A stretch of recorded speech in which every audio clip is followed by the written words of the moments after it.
Hello students, hope you all are well. Let us start our next video on the basis of elements of accounts part 2 standard 12.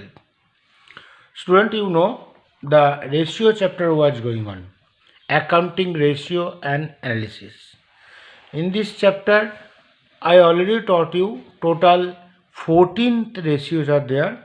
All these 14 ratio illustrations one by one all I explain. In a previous video I explained few exercise questions also. Today in this video I will solve it the exercise question number 17 of page number 248.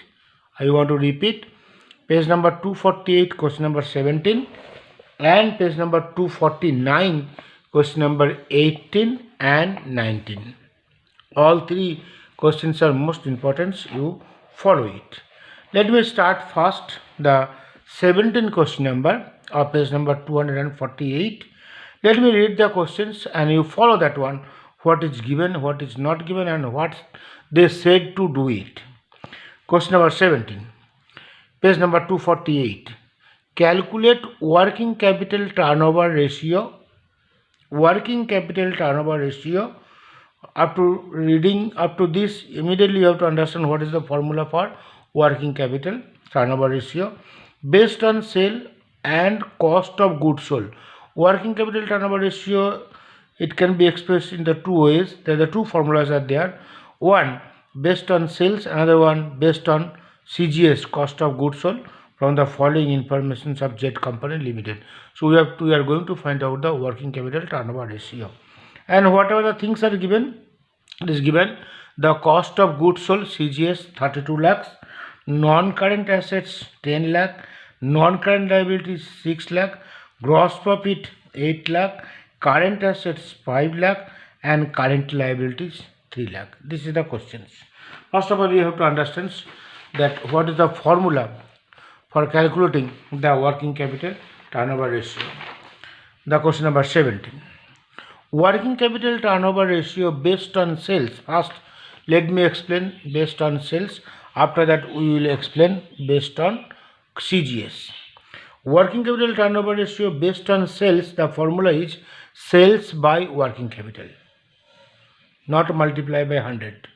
Sales by working capital. That is the formula for working capital turnover based on sales. And working capital turnover based on CGS, the formula is in place of sales CGS will come, cost of goods sold by working capital. So let me explain the based on sales. The formula is sales by working capital. So to find out the answer I have to know one is sales and another is working capital. In this question sales is not given, but cost of goods sold and gross profit is given. Here sales is not given in these questions. We have to find out the sales, but cost of goods sold and gross profit is given. We know the cost of goods sold is equal to sales minus gross profit. In this formula, the cost of goods sold and gross profit, if it is given, so you automatically will be able to find out the sales. So sales is equal to cost of goods sold plus gross profit. That we all of you, every one of you know. The sales is equal to cost of goods sold plus gross profit. So if we apply 32 lakh plus 8 lakh, because 32 lakh is CGS and gross profit is 8 lakh, total is coming 40 lakh. So sales you are getting 40 lakh. Now working capital. Working capital formula is equal to current assets minus current liabilities. See, in your questions there are so many things are given which is not required. Sometimes it may happen. The working capital is equal to current assets minus current liabilities.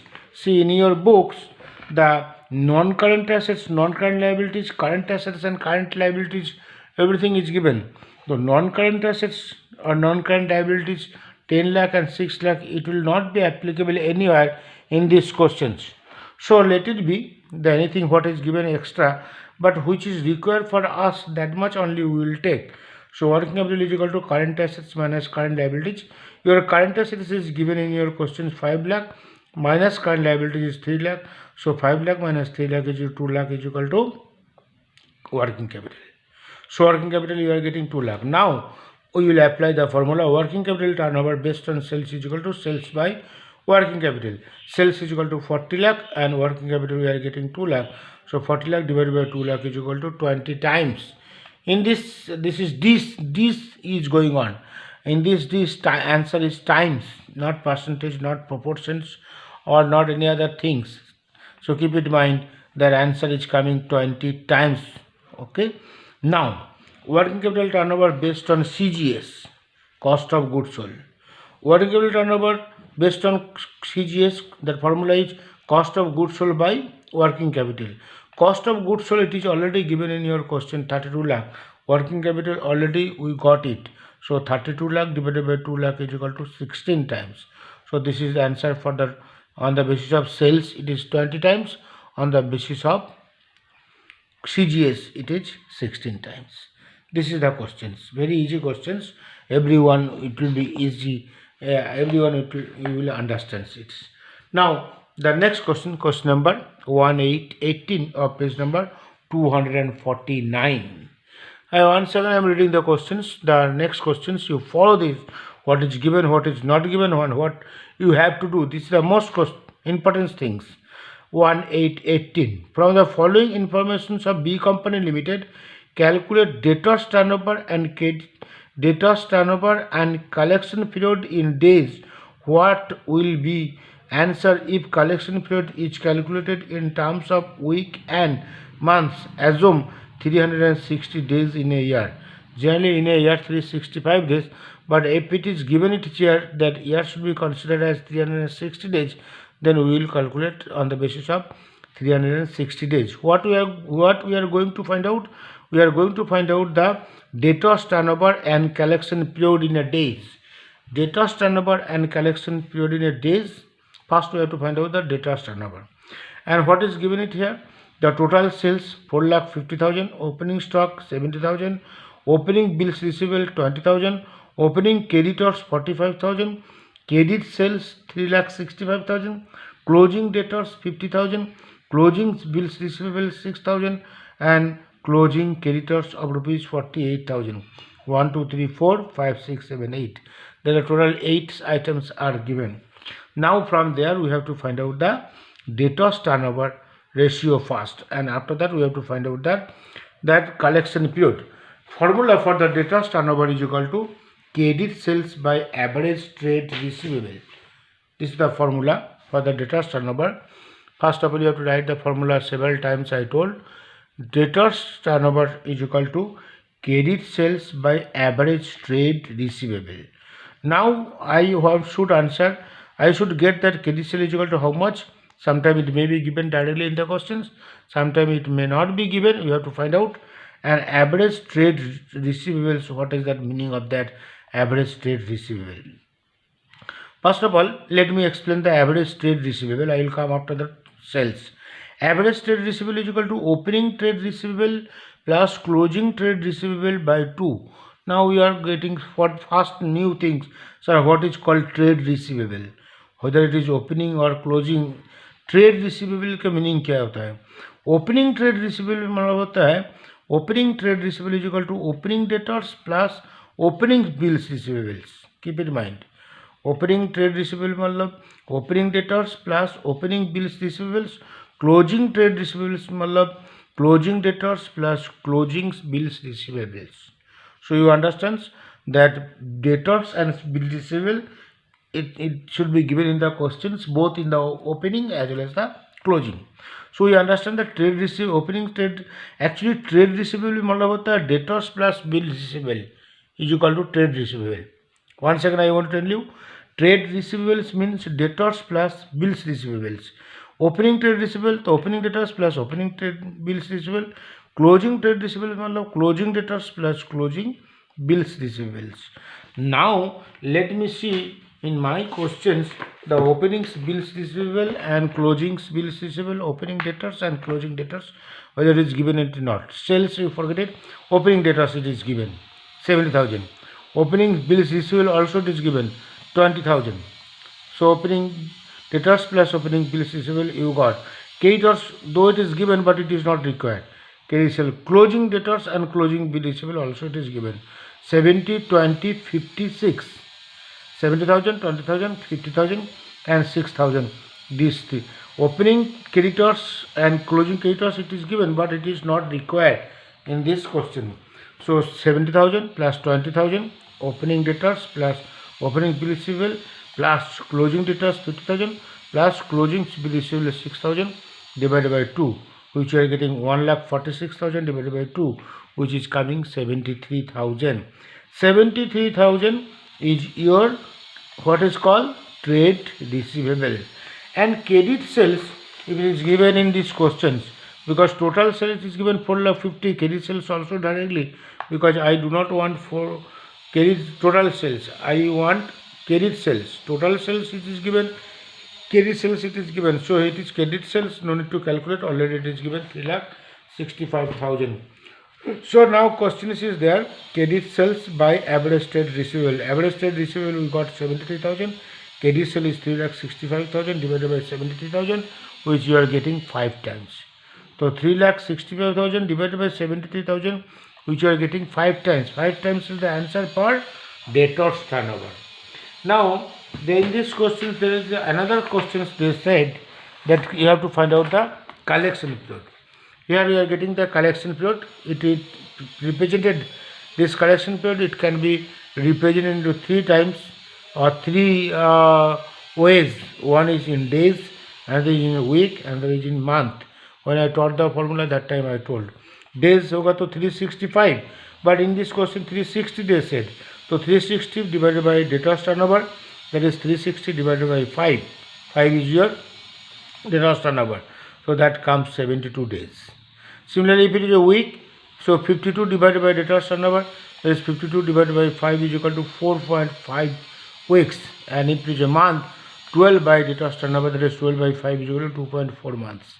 So answer you are getting in days 72 days, in week 10.4 weeks, and if it is a month 2.4 months is the answer.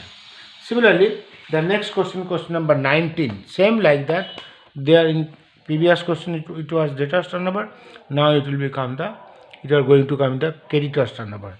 From the following information of C Company Limited, calculate the creditors turnover. Now creditors turnover and payment period in days. What will be the answer if the payment period is calculated in terms of week and months? Assume 360 days in a year. Same questions. Here debtors turnover, here creditors turnover. So once again I want to read the question. From the following information of C Company Limited, calculate working turnover, calculate creditors turnover and payment period in days. What will be the answer if payment period is calculated in terms of week and month? Assume 360 days in a week. And what is given? Creditors 45,000 opening, it is required. Bills payable 15,000, it is required. Bills receivable 30,000, it is not required, because we are going to find out the creditors. Debtors 30,000 not required. Closing balance creditors 40,000 is required, correct. Bills payables 20,000 is required. Bill receivable is not required. Debtors is not required. Credit sales 6 lakh, it is required. Cash sales not required. Total sales not required. Credit sales is not required. Credit purchase is required. These 3 are not required. But total purchase is 6 lakh and cash purchase is 2 lakh 40. Credit purchase I require, but credit purchase is not given. We have to find out total purchase minus cash purchase is equal to credit purchase. Now let me explain first the formula. The formula for creditors turnover is equal to credit purchase by average trade payable. Once if you are able to remember one formula, either debtors turnover, then automatically creditors turnover you can remember, because debtors turnover which you have taken, reverse you have to, opposite things you have to taken. You have to take it. Creditors turnover is equal to, there you learn debtors turnover is equal to credit purchase by average trade receivable. Here creditors turnover होगा तो in place of credit sales it will be credit purchase, and average trade receivable का जाएगा average trade payable. So creditors turnover is equal to credit purchase by average trade payable. Once again, creditors turnover is equal to credit purchase by average trade payable. Now average trade payable is equal to, that you understand already, trade payables मतलब होता है, what is this trade payables मतलब creditors plus bills payables. तो opening trade payables plus closing trade payable. Opening trade payable मतलब opening creditors plus openings bills payables. This is closing creditors plus closing bills payables. Now opening bills payables, how much it is given? Opening creditors 45 and opening payable 15. See, it is given 45 plus 15 and 40 plus 20. These two opening, these two closing, divided by 2, which we are getting 1,20,000 divided by 2 is equal to 60,000 is your average trade payable. Now credit purchase we have to find out, because total purchase minus cash purchase, which is not given in the questions, credit purchase we have to find out. Total purchase is 6 lakh and cash purchase is 2,40,000. 6 lakh minus 2,40,000 is equal to 3,60,000 is your credit purchase. So 3,60,000 divided by 60,000, creditors turnover ratio 3,60,000 is equal to credit purchase, and average trade payable is equal to 60,000, which we are getting 3,60,000 divided by 60,000 equal to 6 times. Now payment period in days, in month, in week. Days होगा तो 360, weeks होगा तो here 52 and months होगा तो 12. Now in days 360 divided by creditors turnover, 360 divided by 6 is equal to 60 days. Now in month 12 divided by creditors turnover, that is 12 divided by 6 is equal to 2 times. And in week 52 divided by creditors turnover is equal to 52 divided by 6 is equal to 8.66 weeks. So one year getting on the basis of 360 days in a year, answer you are getting 60 days, and in month it is 2 months, and week it is 8.66 weeks. These are the most important questions. I hope you are understanding, even though if you do not understand at any time, I told you, you will tell me. You watch the video. Before watching the video, read the question twice, then try to understand. Even though if you do not understand, you can tell me at any time. Now I will tell you some of the important extra questions from this chapter. Just I want to give you as a homework, that also you will follow it. Now what I taught you, on the basis of that I want to give some extra sums to you for practice. You will make practice at your home and try to find out the answer. If you do not get the answer for any question which I am giving extra questions, that you can tell me. This is the extra questions, on the basis of this chapter, on the basis of that ratio. What are the ratio I taught you? On the basis of that, number 1, from the following data find out the gross profit ratio. Gross profit ratio I taught you. So these are the information is given. From the following data find out the gross profit ratio. That is 2016 as well as the 2017. Both the years you have to find out separately. The A is equal to sales 9,60,000, 12 lakh, gross profit 2,40,000, 3,60,000. On the basis of these two, you have to find out the gross profit ratio in the year of 2016 and as well as in the year of 2017. This is for question number A. Now question number B. The sales is 16 lakh, 24 lakhs. Cost of goods sold. Now CGS is given. Cost of goods sold 12 lakh and 20 lakhs. So their first one, sales and gross profit is given. Now second one, sales and cost of goods sold is given. So one is 16 lakh and 24 lakh, another is 12 lakh and 20 lakh. On the basis of that, you have to find out the gross profit ratio. I told you, first you will write the formula, then you will explain it. Number 3, matlab C, the sales is 15 lakh 30,000 and here 23 lakh 25,000. Sales return 30,000, 75,000. Opening stock 2 lakh 10, 2 lakh 40. Purchase 9 lakh, 12 lakh. Purchase expense 45,000, 60,000. Closing stock 2 lakh 40 and 2 lakh 25.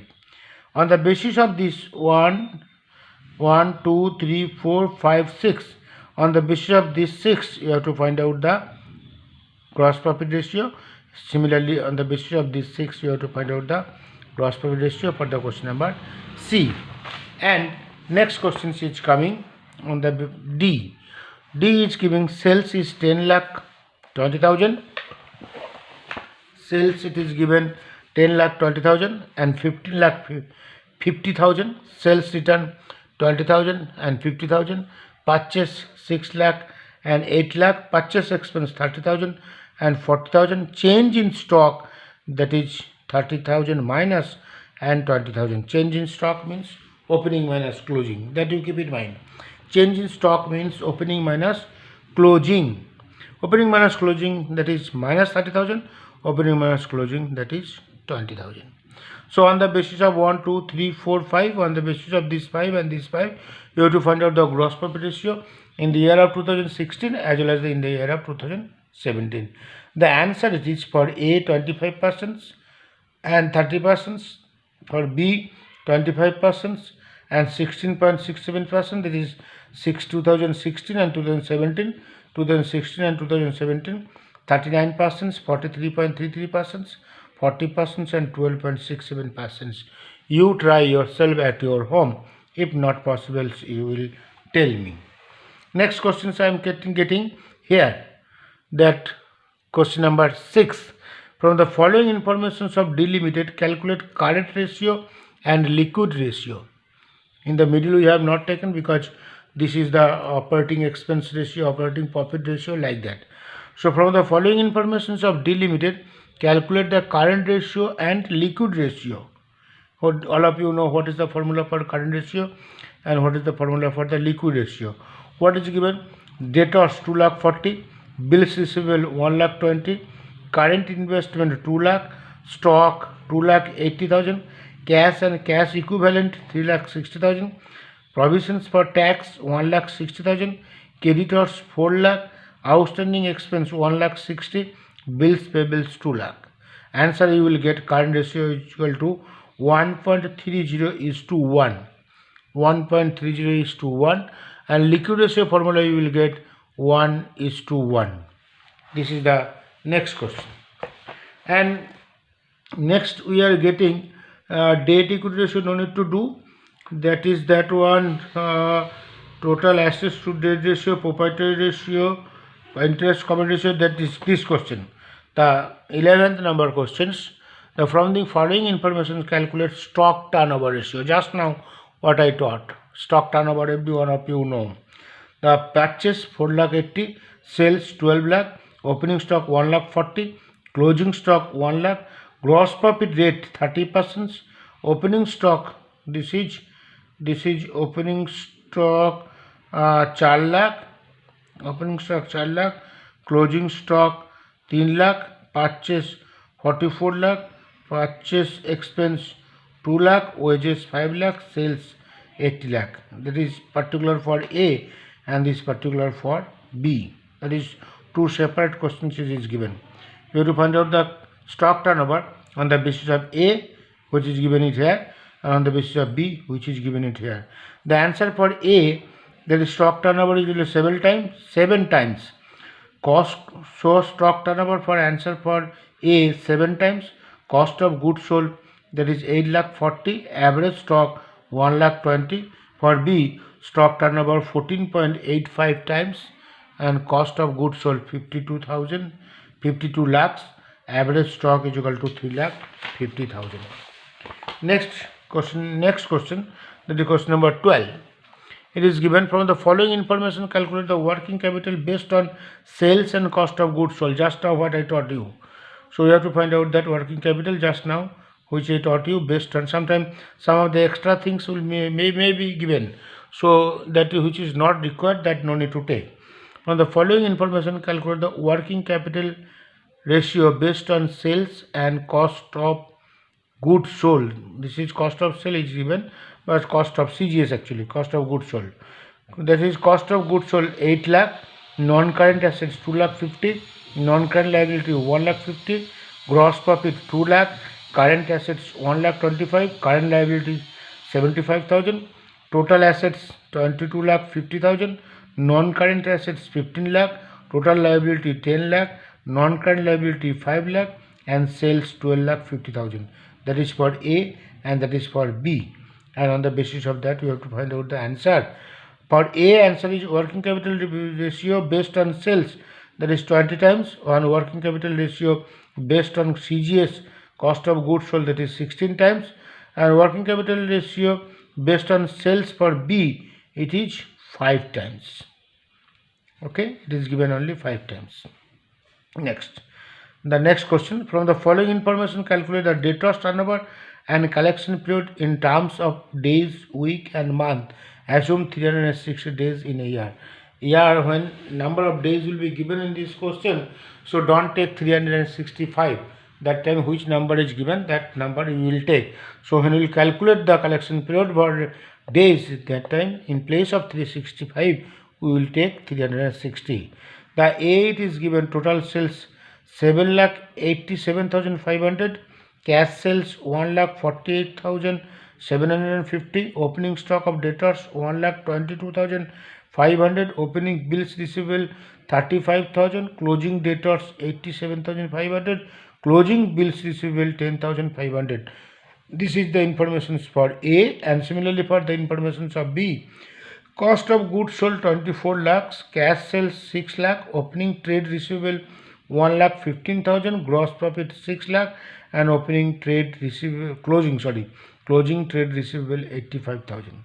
On the basis of that, we have to find out the what is this, that you have to find out the debtors turnover as well as the collection period. The answer for A, debtors turnover is 5 times, and collection period it is coming 2.4 months, 72 days, and 10.4 weeks. That you understand.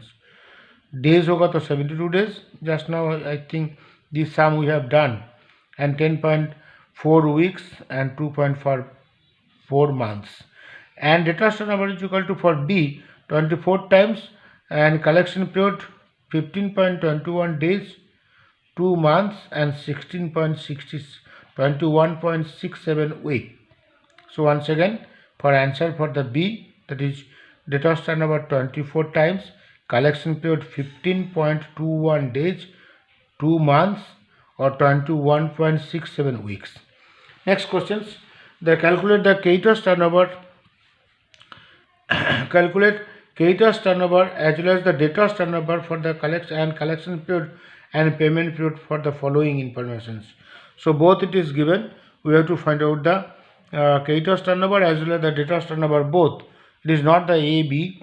In previous question it was A and it was B, but in the one question only you have to find out the debtors turnover as well as the creditors turnover, because it is given. Calculate the creditors turnover and debtors turnover for collection period and payment period, both collection period and payment period for the following informations. Opening balance: debtors 60,000, bill receivable 60,000, creditors 90,000, bills payable 30,000. You understand these two for debtors turnover and these two for the creditors turnover. Total sales 2 lakh, cash sales if you deduct you will get credit sales, and total purchase this lakh and cash purchase this lakh. If you deduct these two you will get the credit purchase and credit sales, which is required for the debtors turnover as a creditors turnover. Closing balance: creditors 80,000, bills payable 40,000, debtors 40,000, and bills receivable 80,000. These are also most important and easy questions. If you try you will be able to do it. The answer is coming: creditors turnover is equal to 6 times, debtors turnover is equal to 10 times, payment period 60 days, 8.66 week, 2 month, collection period 36 days, 1.2 months, 5.2 weeks. So creditors turnover for 6 times, and payment period, this payment period what answer is given, that is for the creditors turnover. So 6 times का साथ answer आएगा 60 days, 8.66 weeks, 2 month, and debtors turnover 10 times का साथ जो answer आएगा that is collection. So collection period it is related with the debtors turnover, and payment period it is related with the creditors turnover. So collection period which is related with the debtors turnover 10 times, that 36 days, 1.2 months, and 5.2 weeks. I think you are understanding. If you do not understand, you will tell me. make practice for this extra sums and write in your fair book. Okay,